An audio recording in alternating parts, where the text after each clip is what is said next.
пронајдов таен премин во камениот храм кој што се наоѓа под Костоперската карпа.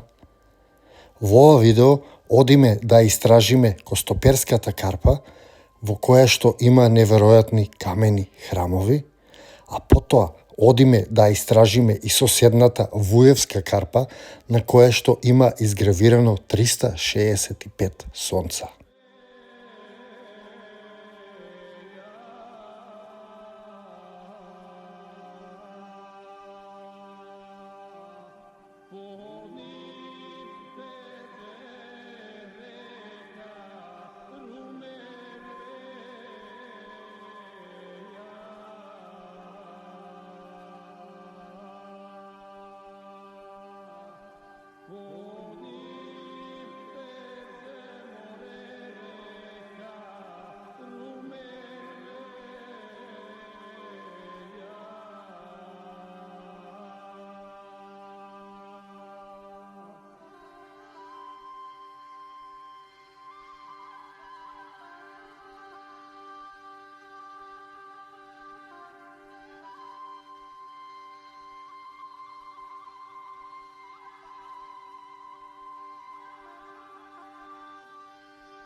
Се искачив на Костоперската карпа и како и на сите други локации се е разрушено до темели.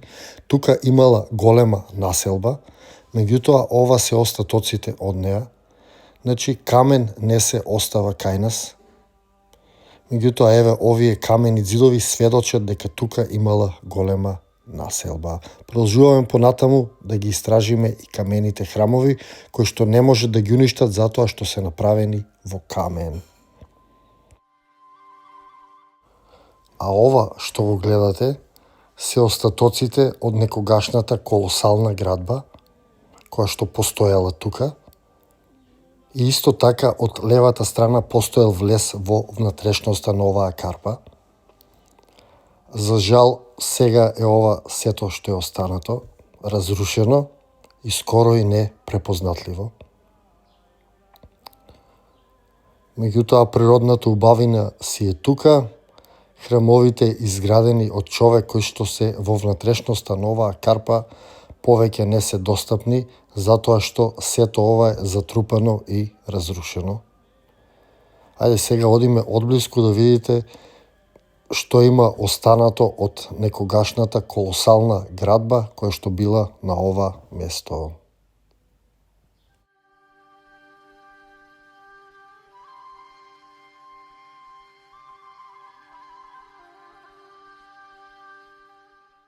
А само за момент замислете си како би изгледало ова место доколку таа огромна колосална градба била тука или влезот во оваа планина.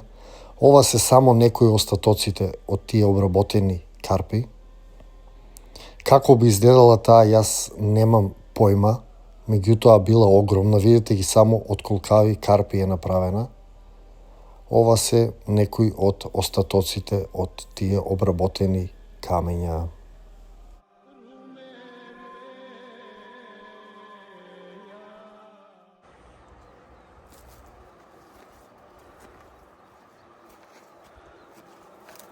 Тука гледате ги има истите отвори како на другите камења, што доказ дека тука имало некоја градба. Гледате. Ова се обработени камења. Меѓутоа, како и секаде, се разрушени.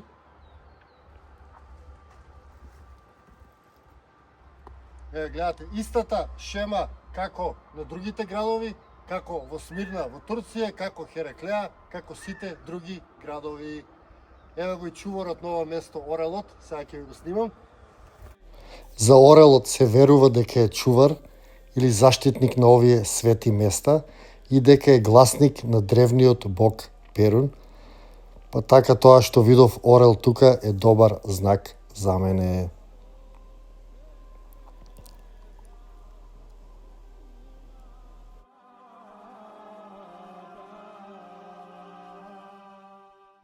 Ево уште малку да го истражам местото и овие остатоци од некогаш колосалниот храм. Да видам што има тука. Горе воочив високо многу уште такви обработени карпи. И еве ќе пробам да се искачам до една од нив. Малку е стрмно, меѓутоа ете до првата карпа ќе се искачам да видам дали и таа има траги од обработување. Ева и првата карпа, значи очигледно и тука ги има истите траги. Значи обработена од сите 4 страни. А повеќе нема што да барам тука. Се симнувам надоле и одам да го истражам тоа за што дојдов, односно камениот храм.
Тука кој што гледате има камена клупа.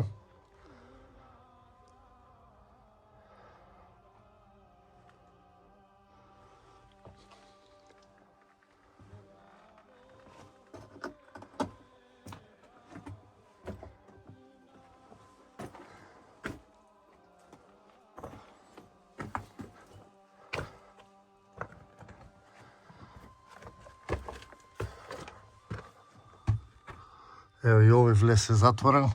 Значи очигледно е дека има влезови кои што продолжуваат нагоре, а тој мал влез ви е тука. Чај да ви покажам само каде е влезот. Ево тој мал влез што продолжува горе. Овој таен влез заборавиле да го затворат. И ово е многу мистичен влез затоа што отворот нагоре е многу мал, а горе има наредено огромни камени блокови кои што не може да влезат во отворот доле. Значи единствено овие камени блокови можеле да бидат ставени одозгоре и така да е направен премин. Овој премин продолжува право, па гледате дека има нагоре уште. Меѓутоа е многу мал и многу е тешко да се помине низ него. Самиот отвор е околу 30 сантиметри голем, а исто така толку и високо тоа, не е повеќе од 30-40 сантиметри. Меѓутоа овие големи камени блокови не можат да влезат низ отворот доле. Како се ставени, не знам. Единствено објаснување дека се ставени одозгора, затоа што нема друг начин како да се стават. Видете го отворот доле колку е тесен, горе малку се отвора. Значи овие камени блокови не можат да влезат низ овој отвор и ова е една голема мистерија. Значи се наоѓам внатре во овој камен храм и како што видовте горе има влез или пролаз понатаму и се гледа дека е заграден со камени блокови. Значи ова е само влезот во нешто поголемо. Меѓутоа сега за сега е затрупано и оставено така на забот на времето. Меѓутоа и самата конструкција е многу интересна. Тука гледате има дури и оджак. Тука има некои простории, меѓутоа просториите се многу мали за луѓе. И мислам дека тука само чувале нешто. Мислам дека не живееле тука, а од овој храм се влегувало понатаму. Се зборува и дека имало камени скали кои што испаѓале доле на патот. Исто така се кажува дека оваа карпа, која што се вика Костоперска карпа, е поврзана со тунели со Вуевската карпа, на која што има изгравирано 365 сонца на врвот на таа карпа. Па сега одам да ви ја снимам и таа карпа. Останете, гледате го видеото и видете и таа карпа. Си замилувам овој храм, многу интересно место, треба да се истражи. Како што видовте, горе има скриен пролаз кој што продолжува понатаму, меѓутоа е многу тешко да се пикне во него. Треба да се ползи. Јас за сега не сум спремен за тој потфат, меѓутоа ете ви го снимав што ја продлабочува мистеријата за ова место. Ајде одиме сега на Вуевска карпа, за која што се верува дека е поврзана со оваа Костоперска карпа.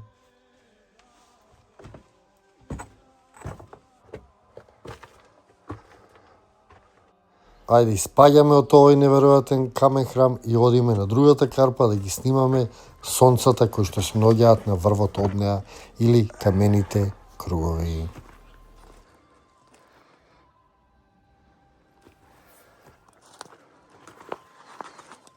Стасав и на другата карпа, на Вуевска карпа, која што е само 1 километар оддалечена. И прво што ви снимам, во подножјето на карпата има остатоци од многу стар храм и од символи. И прво таму ве снимам, па после одиме горе да ви ги снимам круговите или сонцата.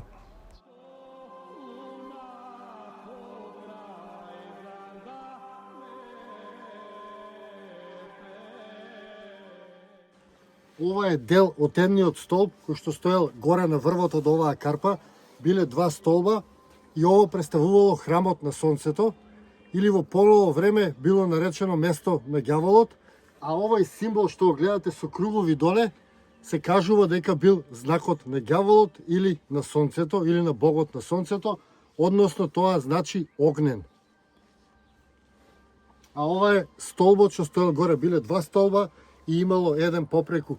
А дали паднал природно, дали е разрушен, не знам. И има символи крстови уште од предхристијанско време, затоа што крстот во нашата митологија бил користен многу поодамна, многу пред христијаните и означувал спој на првата со првиот. Или на Ма со Дзе. Ма била божицата мајка, а Дзе бил богот сонце. Па така, ние сме производ на првиот и првата, односно на крстот. И така овие символи кои што се предхристијански подсетуваат на тоа време кога сме верувале во други сили и кога сме имале други приказни за нашиот постанок. Ова е дел од тој столб. Ајде сега одиме горе на врвот од карпата да ги снимаме сонцата. Горе на врвот од карпата има 365 круга или сонца, односно за секој ден од годината по едно сонце. Можеби тоа е причината зашто Македонија е земјата на сонцето. Аз искачив на карпата горе и уште при самото искачување се воочливи овие кругови. Ги има насекаде и се кажува дека ги има 365, односно за секој ден од годината по едно. Насекаде со овие кругови, целиот врв од карпата е прекриен со сонца или со кругови. Меѓутоа има премногу вегетација, обраснато е, така да не се сите добро воочливи. Како што гледате има мов на нив, има дрва, има вегетација, меѓутоа голем дел од нив се познаваат, некои со текот на времето и се оштетиле, меѓутоа голем дел од нив се добро воочливи, иако стојат многу долго време, односно илјадници години. Еве се искачив и на Костоперската карпа и како што гледате, тука би требало да се наоѓаат 365 круга или сонца, за секој ден од годината по едно. Повеќе информации за овие кругови нема, кој ги клесал, зошто ги клесал, освен таа стара македонска митологија, дека се исклесани за да го почитуваат сонцето, односно да му се заблагодарат што секој ден изгрева, затоа што сепак сонцето е тоа кое што секој ден работи и секој ден изгрева за ние да можеме да живееме. Костоперската карпа е сама по себе феномен, како што кажав, не само поради сонцата, туку и поради храмот на сонцето, кој што бил во П буквата, кој што сега столбовите се паднати, како што видовте има само мали остатоци од него. За жал, повеќето места кои што ги посетувам, вклучително и ова место, како што гледате, не е зачувано. Например, овие кругови би можеле сите да се исчистат, да се оформат и да видиме дали прават некоја шема, затоа што, како што знаете, се функционира на шеми. Ако земете еден чип мал, кој што ги има во овој телефон кој што снимаме, е направен од некоја шема, па можеби и овие кругови прават една шема, која што би можела да се открие доколку ова место се исчисти, се откријат овие кругови и визуелно ги поврземе. Тоа е една од моите теории, дека овие кругови представуваат подарок за сонцето и дека прават една шема со која што го привлекуваат сонцето, затоа што Македонија не е за џабе земјата на сонцето. Можеби токму овие древни ритуали се заслужни за тоа што сонцето го имаме во толкава количина.